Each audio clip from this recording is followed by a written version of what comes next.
Hello. Welcome to Trail Talk. And just in case you were watching earlier before the power outage, welcome back to Trail Talk. You know what, though? We're going to take it from the top because we don't want anybody to miss out on anything. So we are live here at the Chisholm Trail Heritage Center. We're in our classroom studio, and I have a very special guest with me. This is Teri Knox. And Teri, I'm going to let you tell us what your job titles, plural, because one job wasn't enough for Teri. She wanted two. Tell us what your job titles are. I am the events director for the convention and theater at the Simmons Center, and then I'm the tourism director for Duncan Convention and Visitors Bureau. Okay. Visit Duncan. And Visit Duncan. So that sounds like all things super fun and exciting that happen in Duncan somehow kind of pass through your hands. Sure, we'd like to hope so. Yes.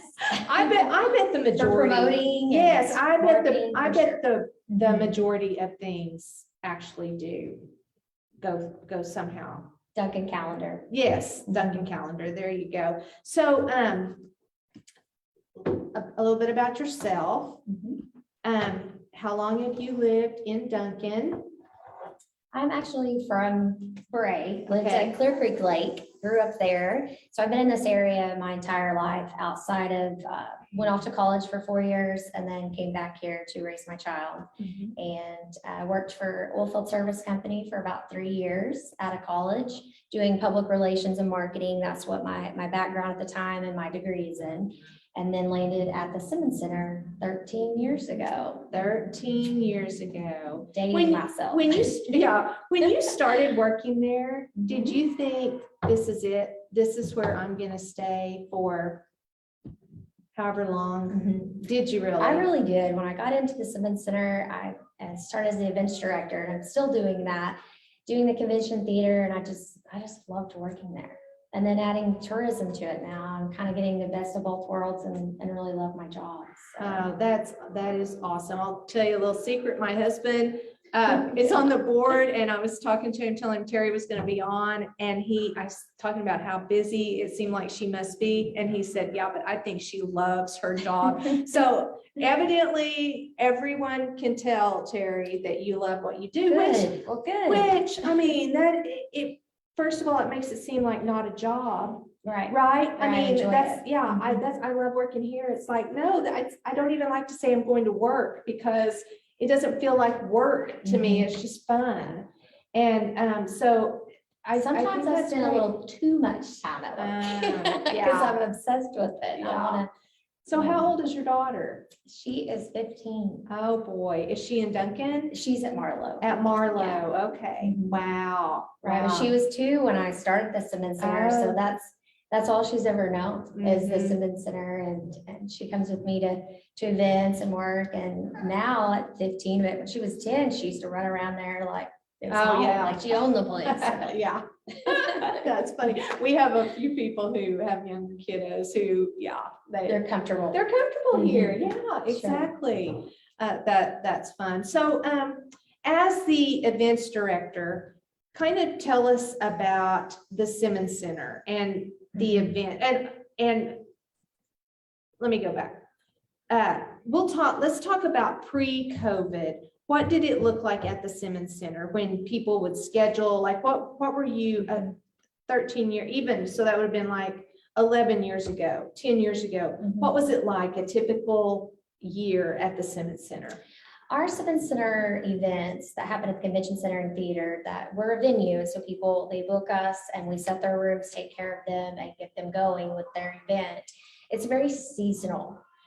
We have dance recital month, we'll have a prom season month, we have banquet month, we have, weddings. It varies from month to month, but it's like the same year over and over.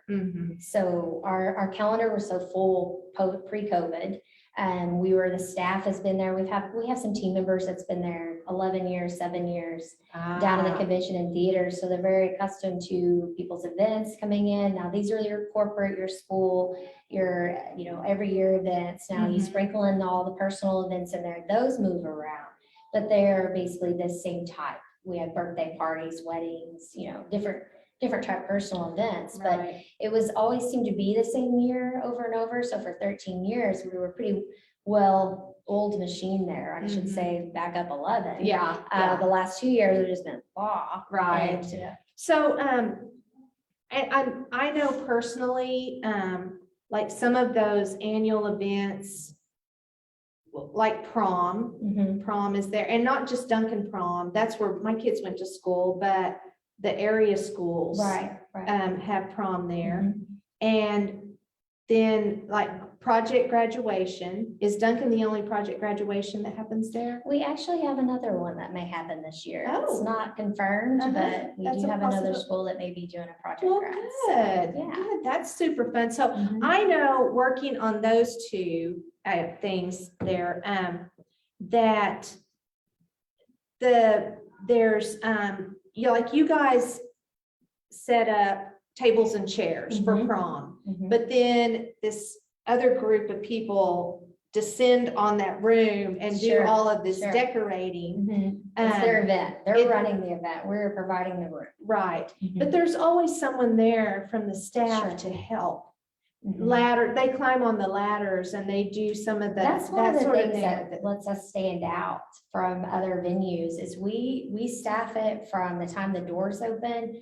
That staff is there to help you take your trash out, assist you in the ladders, hanging, whatever your needs are. So they're there to help the event organizer. Right, and that is, I mean, that is so nice when you're doing something really big like that. Now, project graduation, it's a different kind of setup. I mean, it's not so much decorations, all the games and things that are on the gym floors. I mean, that's kind of a lot of thing. I'm sure you guys really pay attention to how those things are being set up, because Right. We work with the inflatable company. yeah, but I mean, there's so much, it's so well coordinated, there's never like a big wrench in things, it's just the rooms have adequate seating, or the food room, there's tables and plenty of places for kids to sit, and all the serving areas and everything. I mean, everything, even the Rotary Club and all those clubs that meet there regularly, everything is always set up, and just I'm sure it's routine, but it's really nice for a person attending those events to just walk in and everything is where it should be, and you just feel like, oh, this is just put together so well, and everyone is also helpful. Right. They're just, That's our job. that's been my experience Well, good. anyway, Yes. whenever I've been a part of something like that. So you have those kinds of events, but then things that happen in the theater, how does that work? Like, The theater's the same, pretty much. It's a venue. We have a couple of great organizations here in town you guys are familiar with, Chisholm Trail Arts Council and the Duck and Little Theater, as well as our dance recitals, our dance companies, Heartbeat, Powerhouse. Those are all organizations that rent the theater, much like you rent a room on the convention side, and they have their event. We provide all the equipment and the staff and the things that they need from us, but they mainly, it's their event. We're just there to help them produce it, have it go. Right. A venue for it. Well, and listen, I don't know what kind of events you've attended in the theater, or if you've even been in our theater here at the Simmons Center. I know, but one of the Chisholm Trail Arts Council concerts that Kevin and I went to was, it was a group of 3 young ladies. It was one played the piano, one played the cello, one played the violin, I believe. And of course, they were, like Juilliard trained. They were amazing musicians, but they spoke of the acoustics. Thank you. I lost that word. Yes. They spoke about the acoustics of the Simmons Center, and they said that it was probably the best acoustical room that they had performed in. And that was way before COVID when I went to that, and I was so impressed that someone who travels. Professional. A professional. Artist. Yes, they're like playing in scores on movies and just doing all of these. And I was so impressed by that, Terry, what a great thing. And we've heard that several times over the years. When they built the theater and the job they did, it's just outstanding. It's top of the line.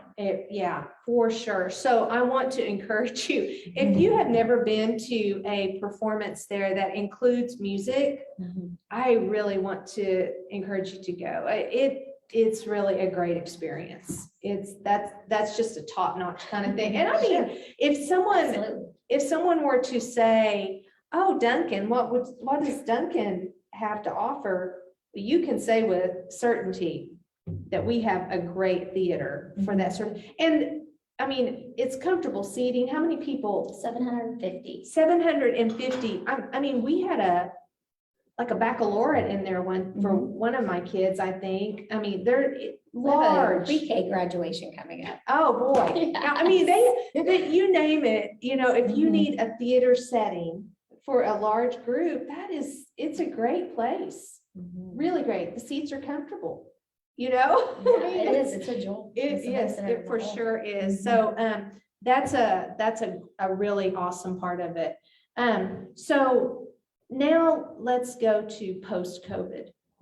Okay. So tell us what has changed. What's different now from what it was like before, besides 2 years of dreary. Right. Well, post-COVID, I would say one of the challenges we are having at the convention center and theater is dates conflicting.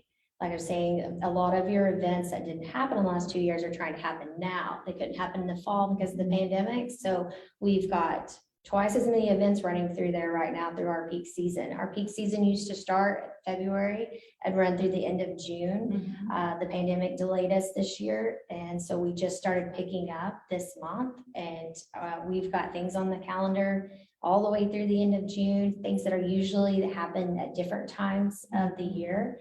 But right now we're seeing multiple things coming through, trying to just get their event in, and personal events. And not a lot let of it's another personal events. People, birthday parties, quinceaneras, weddings, everything. So. Everything. Well, and some of those annual fundraisers, a lot of them are fundraisers for organizations, I'm guessing. And that a virtual fundraiser was a great idea for filling a gap, but it does not fill the financial gap that an in-person fundraiser does. The ticket sales. Yes. And so, having to miss out on those, there are some organizations that are feeling enough of a crunch and I'm sure they're having to pick a different night of the week than they would have typically had their event, but that's a good reason to check the Duncan calendar. Yes, absolutely. And kind of stay aware of things like that, especially if you feel like you've lost track of an organization that you used to attend an event, support.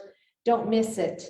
Now that it's trying to get, they're trying to get back on the calendar. Not on Duncan calendar, submit it. Yes, get it on there. Yes. So we can get all these events lined out and knowing when they're going to happen. And it also helps people to see, maybe we don't do our event this night because there's already 6 other events in town. And so they used to pre-COVID. Answer your question is Duncan calendar was a reference for that. Everyone would go and look and see when is this, when is that, or they call us in center and check our dates and things like that. Well, post-COVID, we're trying to get all those events back on Duncan calendar and get them out there so people know, because things have moved around.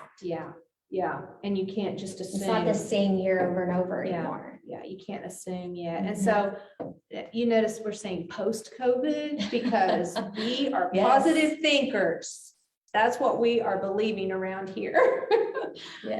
So that's kind of the Simmons Center. Yes. You guys set up, help, assist, tear down, and you're able. So, but events the Simmons Center plans, internal events. Yes. That's a different group from you guys. It's a different department. Yes. And Lori Belcher, Lori was a guest on, she came on and shared some calendar events a while back, a few months ago. And anyway, so And there's an event this weekend. The Women's Expo this weekend. She wanted me to mention that, of course. And then we have our car show, and there's all kinds of events coming up. So definitely encourage you to check our Duncan calendar. Yes. Keep saying For that. sure. And the women's event is free. It's Saturday and Sunday. So what is that? Like It's Saturday and Sunday. the 26th, 20, what are the dates? Today's the 24th, 25th. Yeah, the 26th and 27th. We're really good at counting. Did you catch that? We can count in our 20s around here. Yeah. The 26th and 27th. So this upcoming weekend, plan to go by there. I guess it's come and go. Yes. event. Mhm. So It's great. yeah, awesome. How And fun. I think she's doing bags for the first so many hundred. Ah, So okay. you want to go early. Yes, yeah, for sure. Okay, so now let's move and let's talk about tourism Okay. a little bit. Sure. And tell me, how does that differ from what we just described at the Simmons Center, and kind of what is your role in all of that? The events director position is more, it's, for lack of better words, cut and dry. Like we contracts, invoicing, things like that, set the room, it's done. Tourism is marketing, it's sales, it's promoting. We are promoting events like what happens at the Simmons Center, but for the entire town. Things that are going on at Kokendorfers. They have things every weekend that's happening out there. Main Street Duncan has an event program. CTAG, DLT's things, Fair and Expo, The Chisholm Trail the Heritage Chisholm Center. Trail Heritage Center. Yeah. Yes. And so everybody kind of, well, first of all, we want to get our event on your calendar. But what is it that you do besides putting us on the calendar? And We do press so- releases. We post social media posts on our different platforms every day. Our bigger events, multi-day events that put heads in beds, what we call it, our hotels. Mhm. We do send out press releases. We put those on our regional and state tourism partners websites, as well as our Visit Duncan website, which is separate from our Duncan calendar. So it's just more exposure. We will take handouts, flyers, anything you have to go promote at actual travel shows that are outside of town as well. We have Main Street Duncan does their Winding on the Trail, and Right. that's something they bring me those handouts. I take those to Kansas with me. We pass those out. We've had people come from Wichita, Kansas. Wow. So- So you travel I do. to other states? We do two different types of traveling. We do consumer shows, consumer sales, which is expos that we are selling directly to the consumer. And we partner with the state tourism and our regional partners as well to go to those shows. But we also do group sales, which is one-on-one appointments with tour operators. And these tour operators are designing itineraries for, much like Travelocity, Expedia, things like that, vacation packages. And so, and some of them Okay. sell them directly to the consumer, some sell directly to a tour bus company Mhm. that's selling the packages and bringing in a tour bus. We actually have 3 tours coming up in the next few weeks. Okay. Mhm. And so what will one of those tours look like? What they typically look like, our first one that's actually in less than a week, is some international travelers. They do tourism. They promote the state of Oklahoma overseas in their home country for the state Travel OK State Tourism Department. And they're doing a 15-day tour of Oklahoma to get familiar. Some of these representatives have been here before, of course. They've been in that job for a while. Some are new. So they're coming into the state to do a 15-day tour, and they'll be here in Duncan to come to the Chisholm Trail Heritage Center, of course. Of course. And different areas, restaurants, hotels, things like that, to get familiar with our community and what things that are new or still here, but are main attractions for Duncan. Mhm. So, and they'll go back and promote those. That's our first tour coming up in just a couple weeks. And I mean, did you guys hear that? People promote things that are happening in Duncan, places to visit, attractions in Duncan, in other countries. Sure. I mean, how awesome is that? And we have international visitors who come here to the Heritage Center, but I just had not ever really thought about people promoting us. And what's better than a firsthand experience when you're trying to Right. describe an attraction Mhm. to someone who's planning a trip. And if they're planning to come here, to come to the States from another country, They have it planned. They have it planned. Yes. And yeah, we want to be on their list. We want to be one of the stops that they make. Yeah. That is so cool. Mhm. How fun is that? I bet that is so much fun It to is. put together and To work on plan. itineraries. And that's part of what I do in Visit Duncan and my team is we put together itineraries to take to these group travel shows, to present to these tour operators and these appointments and say, here are all the things you can do in Duncan. And then we partner with our regional tourism partners like Chickasaw Country and Great Plains Country. Right. And our state tourism department, because a lot of times your international travelers are doing lots of different stops and staying in the state for multiple days up to multiple weeks. And so we partner, the state puts together a whole 15-day itinerary. And so my job is to make sure Duncan's on that. That's right. That's right. Listen, I've done some, I have a couple of episodes I've done called vacay destinations, and I pick places in Oklahoma and kind of talk, and I always go to Travel OK. Yes. They have, their website is super easy, and they have it's just kind of fun to read. But I mean, you can, and if you put Duncan, Oklahoma on there, all, different things will pop up, and it's awesome to go look at that website and, to find local attractions on there. Restaurants, everything. It's all on there. Even places that have like kind of a crazy story attached to them, or things like, just amazing things They like that. recently just added a film-friendly page to Travel OK. So within the last year, something new Visit Duncan has done is get our film-friendly certification with a lot of help and partnership with the city of Duncan. Got together, and there was a whole list of things that you had to check off to do in order to be certified on this page. And this page is promoted to film producers. And they're looking for places to film movies and things like that in the state of Oklahoma. And you have to be on that list and certified as a film-friendly place to be even considered. Right. I think Patty Weiniger was on Trail Talk, and she talked about that. And she talked about, I think she was on, I'm pretty sure she was Patty Weiniger. Yeah. Well, she was on here. I'm pretty sure. Yeah. And talked about that. It's been a while back. Yeah. But, anyway, that is how cool. First of all, how cool is it that Oklahoma is not just a flyover state for movie producers now? Sure, that's awesome. Isn't that so cool? It generates a lot of revenue. Yeah, Exposure, it's great. Who would have thought Oklahoma would make that kind of jump? I mean, I love that. It's like, it's high time people saw Oklahoma through new eyes. A lot of people think that, Buffalo still roam the plains and things like that, who haven't come to Oklahoma. I can remember meeting people in different parts of the United States even, and they just have like a very backwards kind of Do you still ride your horse to work? Yeah, yes, yeah. I know exactly what you mean.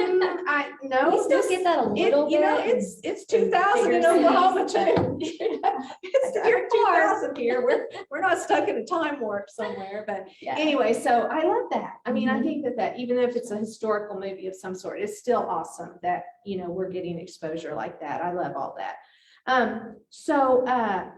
Another kind of tour that you do, like the bus tours, is that how we get on? Tour buses, yes, absolutely. It's from those group travel shows and partnering with the state. They have different programs for group travel that we partner Visit Duncan does to get in front of those tour operators that then sell us to these tour companies to have buses. In July, I believe you've got about 40 or 50 people from Ohio that will be here in Duncan, and this is one of the stops. That's fun. Well, I can remember one day we had a very large school group here and a bus tour came in too. And so, man, we were like, people were positioned and we were getting everybody sometimes through. Those tour buses won't call and let us know we're coming. They just, Anyway, so there were people, adults. I have to differentiate because usually I'm working with kids, school age kids, but there were adults in the campfire theater. And a husband and wife were having a little disagreement over whether or not Tex and Jesse Chisholm were real people or animatronic, because they were so realistic. Nice. One of them thought that they were real people who were performing in there. Yeah. And I was just like, I'm sorry that y'all are having a disagreement about this, but I love it that this is that you're so convinced, by them that you thought they were real. So anyway, that was just a fun thing. But yeah, I mean, it's fun when adult groups come in here and they get to, check everything out. They're very impressed with this facility. It is nice. Yeah, and the art collection, it's just second to none. I mean, we have so many great pieces in there and just so many fun things. The theaters just the history behind it. It's very interactive. That's one of the things we talk about in group sales and consumer is your theater in here. It's just, stands out above others. The raining on you and the bacon. Exactly. I always have to go through that whole spill when I'm talking to people because it's just so neat. It is. It is. It's great. So that's fun. It's fun to have one of a kind kind of attractions to talk about. So what are some of the other things that happen with the Duncan? Visit Duncan. Is that what you call it? It's Duncan Convention and Visitors Bureau, but we do Visit Duncan in all of our marketing. Something to mention is we have a digital campaign and we have our travel guides, our Visit Duncan guides. You may not see these around town as much because a lot of the tourism focus and dollars and marketing is to go out of Duncan in order to bring tourism dollars back into our city and staying in our hotels. Right. And talk to us about why that is so important. To me, I've been told also, in the way I understand it from watching it, is your community, the dollars are just circling. And that's like me and you, we live here. The cashier goes to this restaurant, eats lunch, just circles the dollars. Tourism brings money into our community, which is important because we want them to bring their money in, let it grow our circulation of economy and our money that's going around. So because as consumers, we consume, but they come here, they leave their money and then they go out and that stays in. And so that boosts our money supply, so to speak. Full of money. Yes. Yeah. Okay. And so that is important because funding wise, how does that get back into what you do? So the Convention and Visitors Bureau is funded by hotel motel tax. So our main goal is to get people to stay overnight so that we see a real ROI on it. So the tourist comes in, they stay overnight, the tax dollars come back, then we spend them outside of Duncan again in order, just a big cycle. That money is used to bring tourists and their money back into town. And so they stay here, and so we have employee benefit that people who work at the hotels, motels.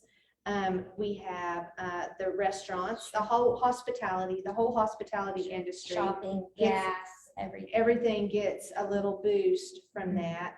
And I've been curious, so what about like Airbnbs and places like that? Do they put money into the hotel motel tax at all? Airbnbs, it depends on the city. So each city has their own ordinance on the tax for Airbnbs. I think that's a new growing thing. Just here in Duncan, we've started with a few and it is growing. There's more and more people doing Airbnbs because our hotel occupancy has just been averaging higher than 2019. We've been busy with corporate travel, event travel, leisure travel. Like 2022, or did it start last year? That just in the last 6 months. Oh my compared goodness. to what it was pre-COVID. Wow. It's been averaging higher, busier. Our rates are higher because the demand is higher. So, and that's great. You also have companies that are having to use staff from outside and they have somewhere to put them. Right. And so your Airbnbs are seeing it. And so does in Duncan, do they pay a tax that helps? Our Duncan Airbnbs do not. They do not. Okay. So, maybe that if that continues to grow, I could see that would be a great way to add a little bit to, because I mean, we just stayed in an Airbnb last week and we had some pretty big fees that we had to pay in Washington, D.C. And I think some of them were that had the tax. That had the taxes. From my understanding, they don't, but that could have changed because that's the city of Duncan that determines that. Yeah. Well, in Washington, D.C., there were 3 different large fees, and I've had a feeling that one of them was that the A city lodging was, tax. a lodging A tax, lodging yeah. tax, And yeah. so that benefited. But I mean, imagine how many there are in a place like Washington DC. You know, the number of Airbnbs. Well, like our Lindley house here in Duncan, we still promote that and we trying to get people to come into them. Yeah, It's a beautiful yeah. facility.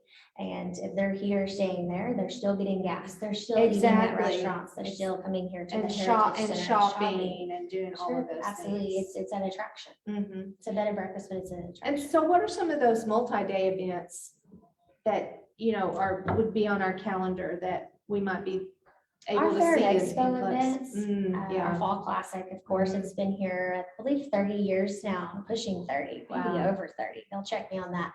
And we have several of the Fair and Expo events are multi-day, of course. Mhm. And then we have a conference that's coming here to the Simmons Center in July, which brings me to another thing that Visit Duncan does as well, is bidding. We bid on certain larger events.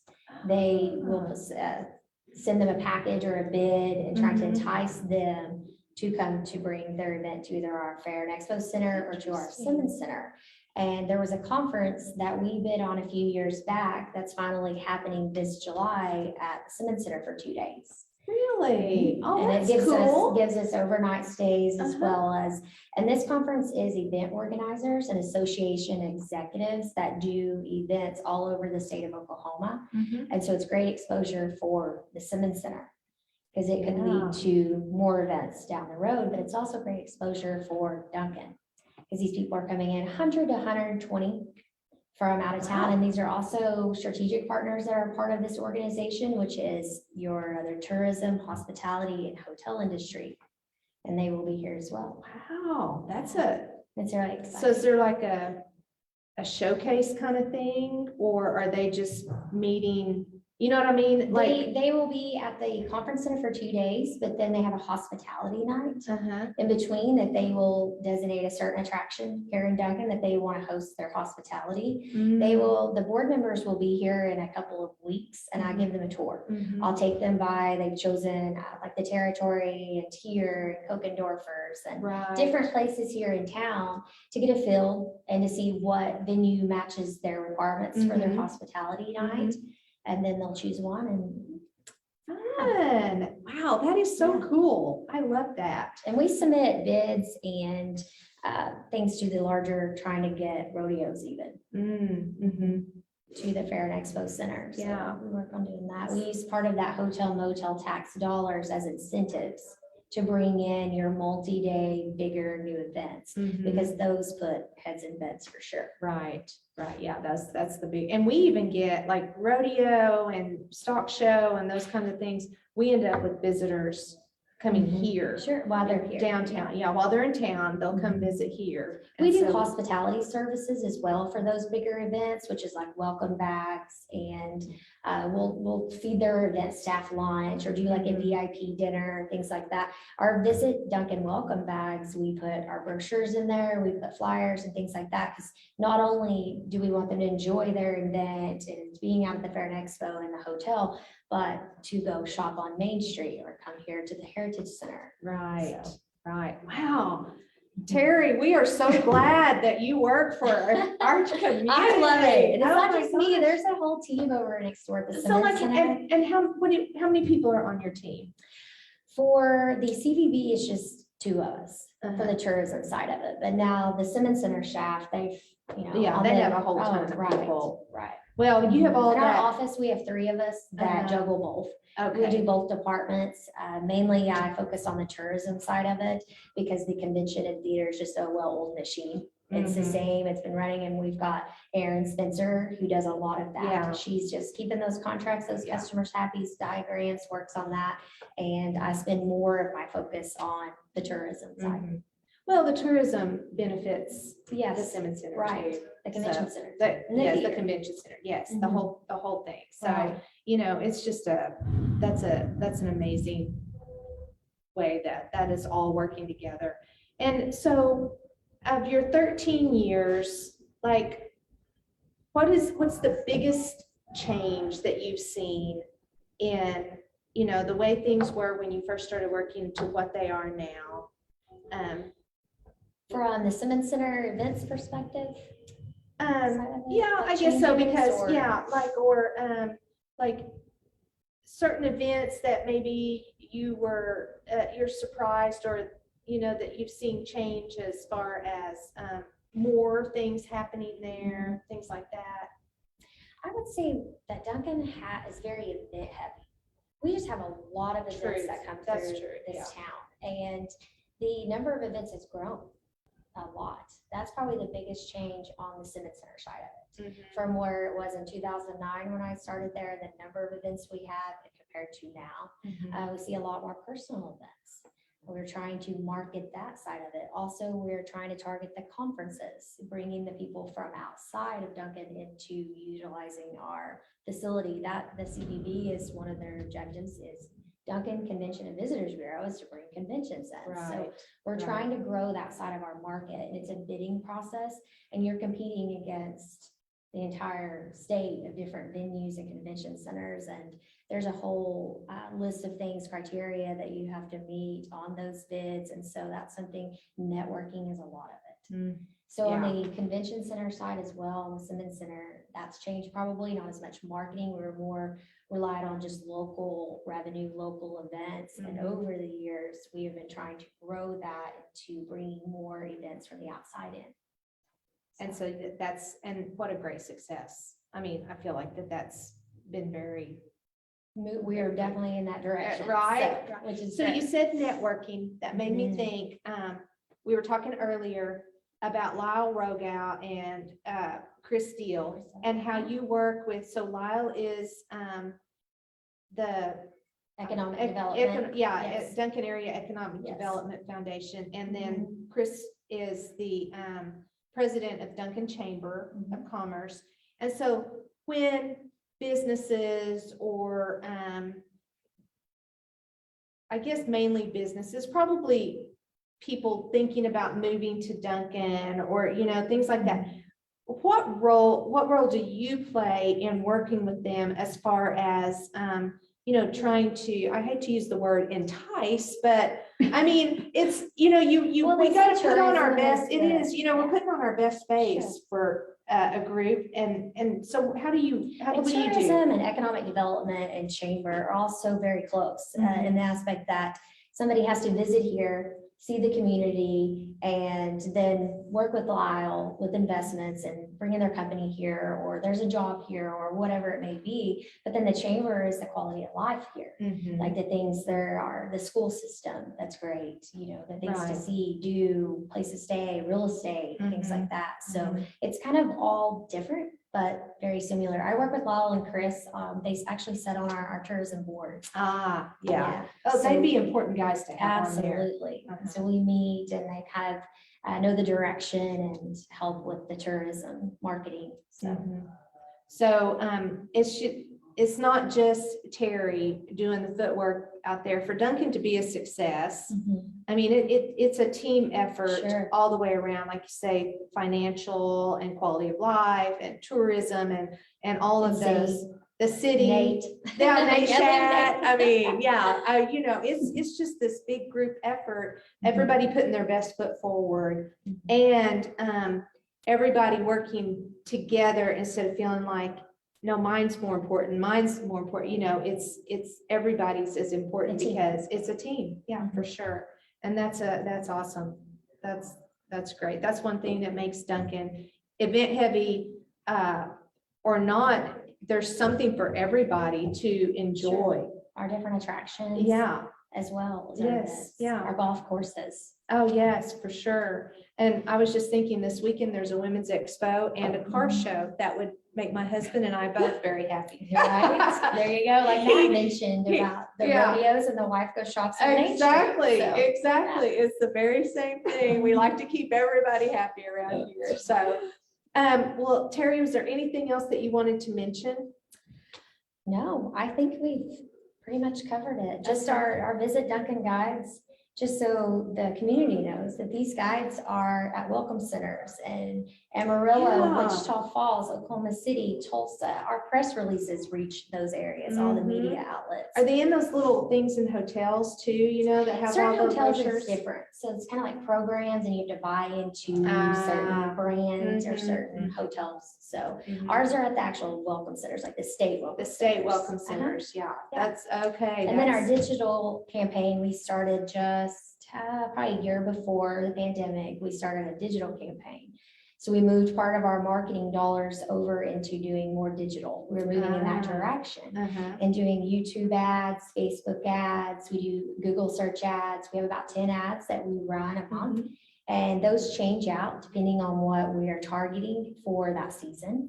Like springs, we push our lakes, we push our trails, whatever it may be, whatever season it is and whatever audience we're trying to reach. So those digital ads have been great for us. The data that we get back on those ads and being able to read them and see what works, what doesn't work. A lot of times with guides and print, they're leaving the shelves, but we don't know if they're actually coming back. Yeah, If they're in the trash can. Right. Or whatever. Yeah. The digital ads, it shows us when they click on them, if they go to our website, what page they're on our website. There's just so much more data there. Yeah. And so we're loving having both. We have both right now. Right. So we do the print and the digital side. I'm sure. Well, I think that you must be a pretty organized person because I try to be. My head is reeling thinking about looking at the digital numbers and then planning this and then making sure this is running. And it just seems like there's a lot, but every day is probably a little bit different for you. And I love that. Every day is different. At night, I look at my phone. I'm like, okay, what's tomorrow hold? What's my schedule look like? Yes, exactly. And with the teenage daughter, my goodness, that just adds another whole dimension to it. That's way harder. Being a parent, way harder. Yeah, that's true. That's true. Well, Teri, it has been so fun having you on. Thank you for having me. Viewers, I hope you're as excited about everything that's happening around here as I am after talking to Teri. And, get on the Duncan calendar and see what's happening out there. And if there's an event that you have been thinking about maybe having somewhere, call and get on the calendar quick, because I think things are pretty full. If not, if I may mention our Visit Duncan Facebook page, like our page, because we post daily on there and it has events, attractions, restaurants, just all kinds of different information that we use to promote to tourists. And as our community members, it'd be great for you guys to like our page and share it and help us spread the word. Right, exactly. And we'll put that information in the comments section on this episode. Tina's probably already done it. She's so good at that. So thank you very much. And thank you for having me. Oh yeah, of course. Yeah, this was very fun. I'm glad I could get in our schedule. So Teri, whenever we say goodbye, we like to say happy trails. Okay. So you ready? I'm ready. All right. We'll see you guys tomorrow when Jan Palovic of Kindred Community, which is kind of like under the beautiful day. You guys remember Caitlin was on a couple of weeks ago. She's going to be our guest and talking about that. So we'll see you guys tomorrow. Happy trails.